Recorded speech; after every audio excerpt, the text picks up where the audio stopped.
अरे रत्ना बेटी आ रही है, कुछ अच्छा बनाना खाने में। अच्छा क्या, पनीर बनाती हूँ। उसे पनीर के सिवा और कुछ कहाँ भाता है। माँ जी मैंने खाना बना दिया है, मैं जरा बाजार जा रही हूँ, रत्ना के आने से पहले आ जाऊंगी। हाँ हाँ बहू जा, हो सके तो आते समय कुछ मीठा ले आना तेरी पसंद का। हाँ, और उसके बहाने तुम मीठा खा लेना। मीठा खाने से मना किया है ना डॉक्टर ने। रत्ना ही सुधार कर रखती थी तुमको। भाभी बाजार निकल गई। माँ आंगन में झाड़ू लगा रही थी और पिताजी चारपाई पर अखबार लेकर बैठे थे, पर नजरें बार बार गेट की तरफ जा रही थी। तभी ऑटो रुकने की आवाज आई। अरे आ गई, रत्ना आ गई। वो उठकर दरवाजे की तरफ गए। रत्ना बैग लटकाए दुपट्टा संभालती हुई अंदर आई।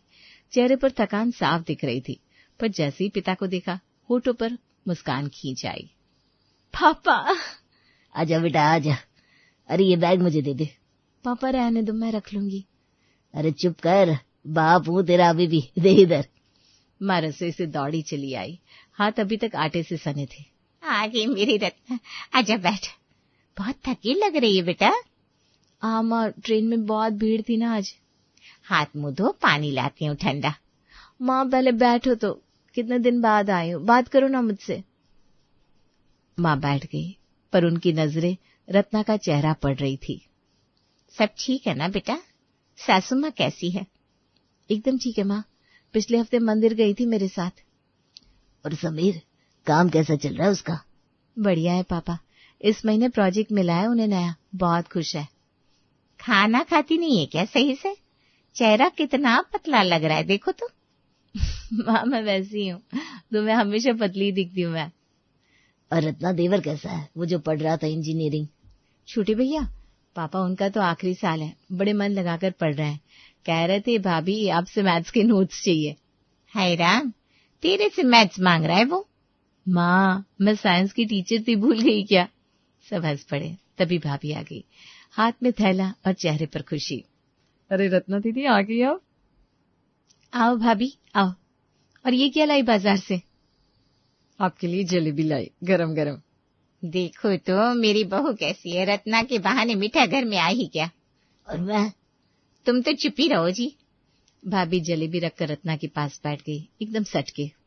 दीदी सच बताओ, सासू जी कैसी है? मतलब पहले तो वो मानी नहीं थी ना शादी के लिए। अरे भाभी वो पुरानी बात हो गई अब। नहीं दीदी बताओ ना, घर में सब ठीक चलता है ना? भाभी सच कहूं तो माँ जी ने जितना मुझे अपनाया है ना, उतना तो सोचा भी नहीं था। अरे रोज सुबह मेरे लिए अलग से अदरक वाली चाय बनाती है, बोलती है बहू को तीखी चाय पसंद है। सच में? हाँ। और सुनिए, पिछले महीने मेरी तबीयत खराब थी ना, तो 2 दिन खुद बैठी रही मेरे पास में, मेरी अपनी माँ की तरह।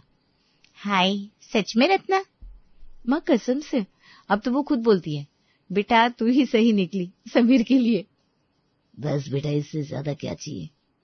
और भाभी ननद ना एकदम झक्कास है, मेरी दोस्त जैसी है, सगी बहन जैसी। दीदी तुम तो सेट हो गई एकदम।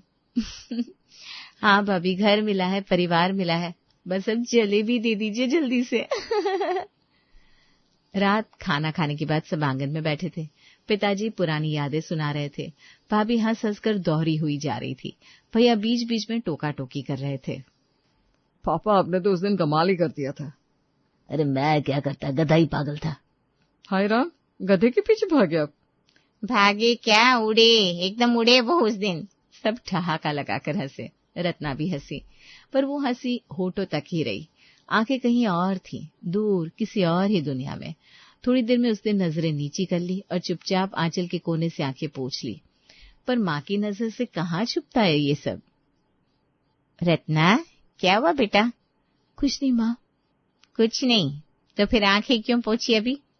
अरे माँ बस ऐसे ही, तुम सबको देखकर यही सब याद आता है ना माँ, ये हंसी, ये शोर, ये पापा की बकवास। अरे मेरी बकवास याद आती है तुझे? हाँ पापा बहुत। तो फोन करती रहा करना बेटा। करती हूँ ना माँ, पर फोन पर थोड़ी ना ये बातें होती है। थोड़ी देर और बैठी रही, फिर उठते हुए बोली, माँ मैं सोने जाती हूँ, बहुत थकान है। हाँ जा बेटा, सो जा। रत्ना अंदर चली गई। आंगन में थोड़ी देर खामोशी रही, पिताजी और भैया भी उठकर चले गए। भाभी बर्तन समेटने लगी, पर मन में कुछ खटक रहा था। वो माँ के पास आकर धीरे से बोली, माँ जी। हाँ बहू।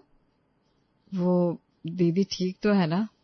मतलब आज पूरी शाम कुछ शांत शांत लग रही थी, और वो आंसू। माँ ने एक पल रुक कर देखा। कहीं ससुराल में कुछ?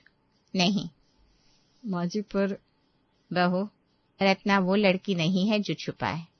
अरे वो तो परेशान हो तब भी बताती थी, और ना हो तब भी बताती थी। स्कूल में किसी ने गलत देखा तो घर आकर बताया, सहेली से झगड़ा हुआ तो बताया। इतने साल से देख रही हूँ ना मैं उसे। हाँ पर माँ जी। अरे कुछ नहीं बहू, घर याद आता है उसे, बस इतनी सी बात है। हम सब यहाँ हैं और वो अकेली वहाँ है, थोड़ा मन भारी होता है, इसमें कोई बड़ी बात नहीं है। भाभी चुप हो गई। सुबह 10 बजे के करीब चाय का दौर चल रहा था कि बाहर से आवाज आई, यहाँ है सब। अरे रत्ना बिटिया आई है, सुना? आओ आओ सुमित्रा, कल ही आई है बिटिया। पड़ोसन सुमित्रा अंदर आती ही रत्ना को देखकर बोली, अरे रत्ना बेटा कितनी बड़ी हो गई, एकदम सास जैसी लगने लगी है। आंटी आप भी ना? अरे सच कह रही हूँ बेटा, शादी के बाद निखर जाती हैं लड़कियां। और बेटा समीर नहीं आया साथ में? रत्ना ने एक पल रुककर चाय का कप घुमाया। आंटी वो ऑफिस में बड़ा प्रोजेक्ट चल रहा है ना इस महीने, छुट्टी नहीं मिली बेचारे को। हाय, अरे नई शादी है, बॉस को बोलना चाहिए ना। आंटी बॉस थोड़ी ना सुनते किसी की, हंसते हुए बोला करता था, पहले काम फिर घरवाली। सुमित्रा हंस पड़ी। अच्छा बेटा कब तक रहेगी? बस परसों निकलना है। 2 दिन में? अरे इतनी दूर से आई है और 2 दिन में? आंटी वो भी इंतजार करते ना घर में। परसों सुबह से ही घर का माहौल थोड़ा भारी था। माँ रसोई में ज्यादा ही व्यस्त थी। पिताजी बार बार रत्ना के कमरे के चक्कर लगा रहे थे। भाभी बैग में सामान ठूंस रही थी। दीदी ये अचार रखूं? हाँ भाभी रख दो। और माँ ने ये पापड़ बनाया है। भाभी बैग बंद नहीं होगा फिर। माँ बाहर से बोली, होने दे, वहाँ कौन बनाएगा तेरे लिए। दोपहर होने को आई। ट्रेन 3 बजे की थी। रत्ना तैयार बैठी थी। समीर आ रहे हैं ना लेने?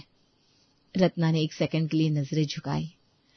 पापा वो बोल रहे थे आ जाता हूँ, पर सुबह फोन किया तो बोले प्रोजेक्ट मीटिंग फंस गई, तो मैं ऑटो कर लूंगी स्टेशन तक। तो लेने भी नहीं आ सकते? माँ मैं कोई बच्ची थोड़ी ना हूँ, अकेले जा सकती हूँ। चल मैं छोड़ देता हूँ स्टेशन। भैया तुम्हें ऑफिस नहीं जाना? अरे जाऊंगा, पहले तुम्हें छोड़ूंगा। नहीं भैया सच में तुम मत आओ, ऑटो में बैठकर चली जाऊंगी मैं। स्टेशन पर सब आ गए। माँ ने गले लगाया तो रत्ना ने जल्दी से छुड़ा लिया। माँ रोना नहीं, वरना मैं भी रोने लगूंगी। अरे नहीं रो रही हूँ बेटा। पर आंखें भरी थी दोनों की। पिताजी ने हाथ थामा। ख्याल रखना बेटा, और फोन करती रहना। हाँ पापा। ट्रेन आई। रत्ना बैग उठाकर चढ़ गई। खिड़की से हाथ हिलाया, चेहरे पर मुस्कान थी। घर वापस आए तो सब चुप थे। वो खालीपन था जो किसी अपने के जाने के बाद घर में भर जाता है। पिताजी चारपाई पर बैठ गए। भैया अंदर चले गए। भाभी आंगन में खड़ी थी। माँ ने रत्ना वाली कुर्सी देखी। अभी तक उस पर उसका दुपट्टा पड़ा था।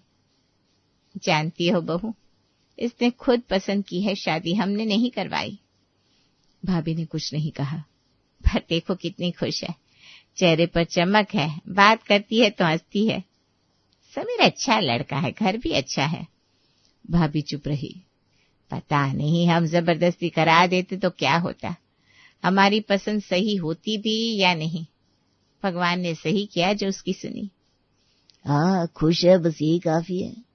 माँ ने दुपट्टा उठाया, हाथ में थामे रही एक पल, फिर धीरे से बोली, खुश है ना? जैसे खुद को यकीन दिला रही हो। भाभी ने कुछ नहीं कहा। धीरे से पल्लू ठीक किया और अंदर चली गई। ट्रेन से उतरकर रत्ना ऑटो में बैठी तो मन में एक अजीब सा भारीपन था। मायके की हंसी अभी भी कानों में थी। दरवाजा खोला तो सास रसोई के दरवाजे पर ही खड़ी थी, जैसे इंतजार कर रही हो। आ गई? कितने दिन लगा दिए? और पैसे? माँ जी वो पापा के पास इस बार। इस बार? हर बार यही। अरे भेजते क्यों है फिर? इतने दिन के लिए मुफ्त में खिलाते हैं वहाँ। माँ जी पापा की तबीयत ठीक नहीं थी इसलिए। तबीयत तो हमारी भी खराब होती है, कोई पूछने नहीं आता। बेटी को भेजते हैं ससुराल से पैसे निकलवाने। तभी ननद कमरे से निकली, चेहरे पर वो जानी पहचानी तिरछी मुस्कान लिए। आ गई बड़ी बहू रानी, बड़ी थक गई होगी मायके में आराम करते करते। रत्ना चुप रही। अभी ज्यादा बहू बनने की जरूरत नहीं है, ये घर है, कोई मायका नहीं है। लो पहले ये बर्तन मांजो, ढेर लगा है। और कपड़े भी पड़े 2 दिन के धोने होंगे। रत्ना ने बैग एक कोने में रखा, दुपट्टा कमर में खोसा और रसोई की तरफ चल दी। अरे जूते तो उतारो, ये मायके में यही तरीका सिखाया है। अरे छोड़, इससे क्या फर्क पड़ता है, हम है ना उठाने वाले। रत्ना ने चुपचाप जूते उतारे, बर्तनों के पास बैठ गई, हाथ चलने लगे। बाहर से ननद की आवाज आ रही थी। भाभी चाय बनाना 2 कप और मीठा कम डालना, पिछली बार बेकार बनाई थी। रात के खाने के बाद रत्ना रसोई साफ कर रही थी। बाहर बैठक में सास और ननद की आवाजें आ रही थी, धीमी पर साफ। अम्मा वो लखनऊ वाला रिश्ता याद है, कलेक्टर की बेटी का? सुना भैया उसके बारे में बात कर रहे थे। क्या हुआ? अब शादी नहीं कही भैया ने तो बात क्या करना। याद है ना उस वक्त कैसे मना कर रहे थे? हाँ, क्यों याद नहीं होगा। बड़ा अच्छा घर था, लड़की भी पढ़ी लिखी, घर भी पैसे वाले। वो तो इसी के पीछे पागल था। अब खुद ही कह रहा था पिछले हफ्ते, अम्मा गलती हो गई। सच में? ये तो होना ही था। अब तो भैया को भी समझ में आ गया इसकी हकीकत। फक्कड़ कहीं की, गवार देहाती औरत। बोला उस लड़की से कर लेते तो आज कुछ और होता, न घर का झंझट न मायके का रोना। रसोई में रत्ना का हाथ रुक गया। 1 पल 2 पल, फिर धीरे से बैठ गई जमीन पर, घुटनों में मुंह छुपाकर। आवाज नहीं निकाली, बस आंसू निकले, चुपचाप बिना किसी से कुछ कहे। रत्ना देर तक जमीन पर बैठी रही, फिर धीरे से खुद से बोली, इतना सा रोज सा, इसलिए नहीं कि डर था, इसलिए कि समीर पर भरोसा था। सोचती थी वो समझता है, वो देखता है, पर अगर वो खुद ही। आज बात करूंगी सीधे साफ। रात को कमरे का दरवाजा खुला, समीर अंदर आया, फोन देखते हुए थका हुआ सा। सो गए? नहीं, बात करनी है समीर, मुझे बात करनी है। आज जो सुना मैंने। क्या सुना? तुमने अम्मा से कहा कि गलती हो गई मुझसे शादी करके।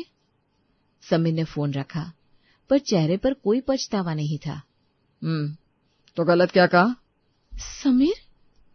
रत्ना सच ही है, उस लड़की से शादी कर लेता तो आज कम से कम घर में इज्जत होती, न मायके का रोना न खाली हाथ आना। रत्ना की आंखें भर आई, पर आवाज कंपाई नहीं। ठीक है, मैं जा रही हूं इस घर से।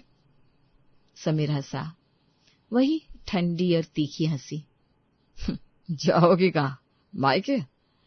पापा की तनख्वाह में खुद का इलाज नहीं होता, तुम्हारा बोझ उठाएंगे भैया किराए के घर में, और माँ को दिल की बीमारी है। रत्ना चुप हो गई। सोच लो, दुनिया को क्या जवाब दोगी? लड़की खुद पसंद करके आई थी, खुद ही भाग गई। रत्ना की आंख से एक आंसू गिरा। वो दीवार से टिक कर खड़ी रही, न जा सकती थी न रह सकती थी। रात के 2 बज रहे थे, समीर सो चुका था। रत्ना बाथरूम में बैठी थी, घुटने छाती से लगाए, फोन हाथ में था। काफी देर तक स्क्रीन देखती रही, फिर माँ का नंबर दबाया। 1 घंटी 2 घंटी। हेलो दीदी? रत्ना ने आवाज को मुट्ठी में बंद किया। हाँ भाभी, माँ सो गई? हाँ दीदी, थकी थी ना? सब ठीक तो है? हाँ, बस ऐसे ही फोन किया। दीदी? तभी पीछे से आवाज आई। किससे बात कर रही हो रात को? माँ के रोने का नया तरीका निकाला है क्या? भाभी का हाथ फोन पर जम गया। भाभी, कल बात करती हूँ। अरे दीदी रुको, मैं। फोन कट जाता है। रत्ना की भाभी परेशान हो जाती है कि क्या हो गया। अगली सुबह वो सारी बात घर वालों को बताती है। माँ रत्ना को फोन करती है, लेकिन वहां तो मंजर कुछ और ही था। हाँ बेटा? माँ क्या कर रही हो? आवाज में कितनी धूप थी, जैसे रात कुछ हुआ ही ना हो। बस बैठी थी रत्ना, तो बता सब ठीक तो है? हाँ माँ, एकदम मस्त। कल अम्मा जी ने खीर बनाई, इतनी अच्छी कि पूछो मत। सच में? और पापा कैसे हैं? दवाई ले रहे हैं ना? हाँ ले रहे हैं। समीर कैसा है? बिल्कुल ठीक। कल हम दोनों बाजार भी गए। माँ वो नीली साड़ी याद है तुम्हें? वैसी एक देखी मैंने। ले ली? अरे नहीं, अगली बार। माँ सुनो, अभी ना मैं बाहर जा रही हूँ, सहेली के साथ घूमने का प्लान है, बाद में बात करती हूँ। हाँ हाँ जाओ बेटा, मस्ती करो। बाय माँ, पापा को प्यार देना। फोन कट गया। माँ गोद में फोन रखकर बैठी रही, फिर हल्की सी सांस ली। शुक्र है ठीक है सब। होता है बहू, पति पत्नी में कभी कभी उलझन हो जाती है, पर ये रत्ना है दब के नहीं रहेगी, ठीक कर लेगी सब। भाभी चुपचाप रसोई में चली गई। रत्ना को पता ही नहीं चला कब सास ने सब सुन लिया। रात को समीर कमरे में आया, चेहरे पर वही जानी पहचानी कठोरता थी। मायके फोन करके रोना हो गया? मैंने कुछ नहीं कहा किसी को। अम्मा ने सुना सब। रात को बाथरूम में बैठकर फोन करना, बड़ी चालाक हो तुम। समीर मैंने सच में। बस बहुत हो गया, जाओ मायके। और इस बार खाली हाथ मत आना। 50,000 चाहिए, पापा से लेकर आना, कहना गाड़ी की किस्त है। पापा के पास नहीं है इतने। अरे ढूंढेंगे, बेटी के लिए कहीं से भी आ जाते हैं पैसे। समीर ये ठीक नहीं है। जो मैंने कहा वो ठीक है, कल ही निकल जाओ। 3 हफ्ते बाद रत्ना फिर मायके आई। दरवाजे पर दस्तक हुई तो भाभी ने खोला। भाभी कैसी हो? चेहरे पर वही चमक, वही मुस्कान, बैग कंधे पर और आवाज में वही पुरानी रत्ना। भाभी ने एक पल देखा उसे, कुछ खटका पर कुछ बोली नहीं। माँ दौड़ी आई। अरे रत्ना, बताया क्यों नहीं पहले? सरप्राइज माँ। आजा बेटा आजा, समझ नहीं आया? पापा वो अगली बार पक्का आएंगे, इस बार जरूरी मीटिंग थी। सब बैठ गए, सवालों का दौर शुरू हुआ। अम्मा जी कैसी है? पापा अम्मा जी तो कमाल है, कल मेरे लिए खास मेथी के पराठे बनाए थे। ननद? माँ वो तो मेरी पक्की सहेली है, कल साथ बैठकर फिल्म देखी हमने। भाभी रसोई से चाय लाई, रत्ना का चेहरा देखती रही। दीदी सब ठीक है ना? अरे एकदम परफेक्ट है भाभी, उस घर में तो मजा ही आता है। जाने का दिन आ गया। रत्ना ने बैग उठाया, चुपचाप जूते पहने। माँ रसोई में थी, पिताजी अखबार में। माँ मैं चलती हूँ। अरे रुक, पानी तो पी। नहीं माँ, ट्रेन का टाइम हो रहा है। तभी भाभी दरवाजे पर आई। दीदी समीर नहीं आए? भाभी वो काम था। पिछली बार भी काम था। भाभी ऑटो कर लूंगी। नहीं। रत्ना रुकी। दीदी बैग रखो। क्या हो गया भाभी? तभी भैया अंदर से आ गए। रत्ना बैठ। भैया मुझे देर हो रही है। बैठ, मैंने कहा ना। आवाज में वो भारीपन था जिसे रत्ना टाल नहीं सकती थी। बैठ गई। रत्ना सच बता, क्या हो रहा है वहां? कुछ नहीं भैया, सब ठीक है। दीदी उस रात मैंने सुना था, समीर जी की आवाज सुनी थी फोन पर। रत्ना चुप हो गई। और हर बार अकेली आती हो, हर बार अकेली जाती हो, आंखें बताती है दीदी, चेहरा नहीं छुपा पाता सब कुछ।